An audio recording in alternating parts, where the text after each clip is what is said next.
Guys, good morning. Ayan, nandito ako ngayon sa Admiralty ng Hong Kong. Pupunta pa ako sa consulate for my OWA and SSS medical assistance kasi kalalabas ko lang sa hospital na operahan. So, as OFW, meron tayong medical assistance. Last time, nakakuha ako ng 25,000 sa SSS and 20,000 sa OWA.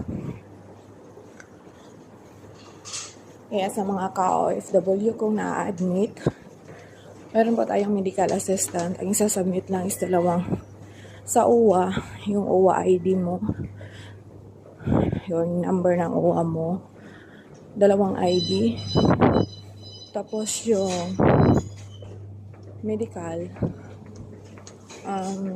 what do you call it? Ay, mali tayo. May medical, ano ba yung sick leave? Uy, kalimutan ko na. Medical certificate, ayun.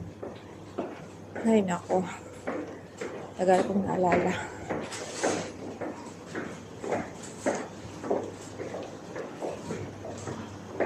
Asa na ba yun? Parang mali yata. So, magsasubmit ako today. Processing niya mostly nasa a month. Tapos, i-attach mo lang yung bangko mo. Parang nawala ako. Isa pa siguro.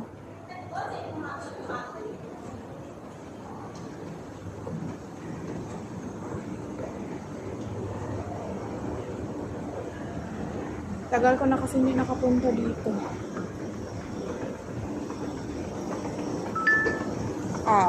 Close pa dito nga. Kaserox muna ako ng documents. Yung ID ko. My God, nakatayo. Kala ko. Ay, nasa na ba yung Xerox dito? Eko. Ayun lang po guys, sana nakatulong sa inyo na mga ka-OFW ko. Claiming our medical assistance is very big help already. Almost 50k din yun.